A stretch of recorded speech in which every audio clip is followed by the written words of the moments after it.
let me just ask you this. Did you really sit in a room with your bosses telling you to go after American citizens as portrayed in this movie, Steve?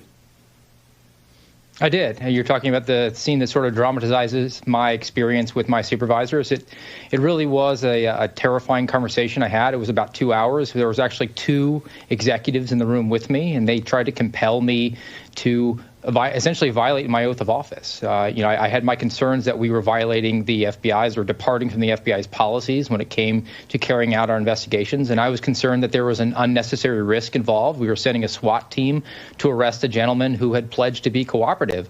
And when I said, look, I have an oath of office, I've got training that you've given me to throw the flag if I perceive we're off the rails, they said, yeah, that's true, but you have to do what we tell you to do. Your duty is to the FBI. And that's just not something that I signed up to do. It's something that I documented. Fortunately, I'm married to a great woman who encouraged me to record the conversation. I did that in compliance with Florida law as well, and it's actually documented in my book, True Blue. So when you say there were 2 executives, like define executives. 2 assistant special agents in charge, Sean Ryan and Colt Markowski. They are the ASACs in the Jacksonville field office. That was the division that I was assigned to at the time that I was suspended. I met with them after I came forward initially to my frontline supervisor with my concerns. He immediately passed me up the chain of command. There was, though, the constant refrain, look, what you're doing is going to essentially jeopardize your entire career going forward. And I had a good career track. I was about halfway into it, about 8.5 years in. Exemplary performer. Actually received a bonus about 2 months before all the drama really started. And the word went out, we've now come to find out from other whistleblowers from the upper echelons of the FBI, the Deputy Director, Paul Abate, that anyone who had any concerns about the way the FBI is treating the January 6th case or comparing it to its lack of action, anything that happened in 2020 during the Summer of Love, needed to find employment outside of the agency.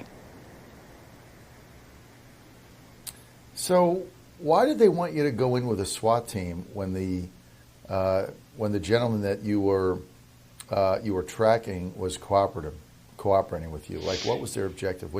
I'm sure in the conversation, Steve, you had to say, okay, what is the objective here? What did they say? Yeah, I brought that concern forward, and I was a SWAT operator for 5 years, so it's something that I definitely feel is a necessary and important component of law enforcement. But I said, look, we need to use other tools at our disposal. When you have a hammer, everything looks like a nail, and I think that the FBI has made the process, the punishment for so many of these politically charged cases, January 6th, or take somebody like Mark Houck in Pennsylvania, the pro-life activist who was arrested with over a dozen armed agents and, again, had pledged to be cooperative. But in the case that I had, I suggested, well, we could give him a phone call. We could call his attorney.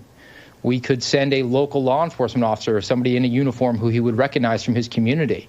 We could do surveillance and interdict him on his way to work. There's a whole host of options that are at the fingertips of the FBI, and you would think the premier law enforcement agency of the country would want to use the least amount of force necessary. But that's not what's going on here, because unfortunately the process is the punishment, and these executives in all these field offices, they want to be able to brief up the chain of command all the way to the 7th floor of the J. Edgar Hoover building that they had to arrest a dangerous domestic terrorist who walked through the Capitol, so they sent the SWAT team to go do that.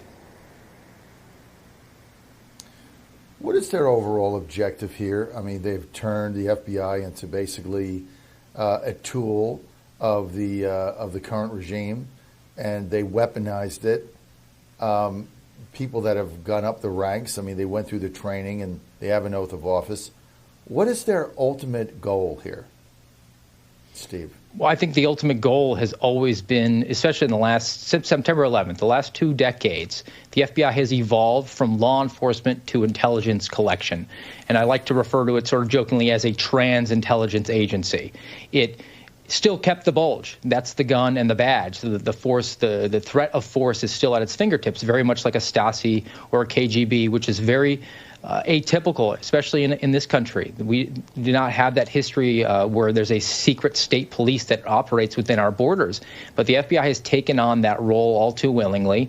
And you combine that with the fact that the FBI implements a quota system, the integrated program management system, which is about 10 years old, and it it creates a perverse incentive structure where the FBI is motivated to bring its numbers up, because that results in higher overall budgets for the agency and bonuses for the senior executives. So you elect a sheriff in your community because you want to bring the crime down. That's his prime directive. But the FBI is completely incentivized to do the opposite. They want to juke the stats. They want to bring the numbers up. And that's why January 6th is a boondoggle for the FBI. They've taken one case and turned it into thousands of cases and created the illusion that it is around the country so that the politicians can stand at the bully pulpit and say that domestic terrorism is spread all around the United States of America, when in fact most, if not all of those numbers supporting that statement are derived from essentially a tour through the Capitol for hundreds of people.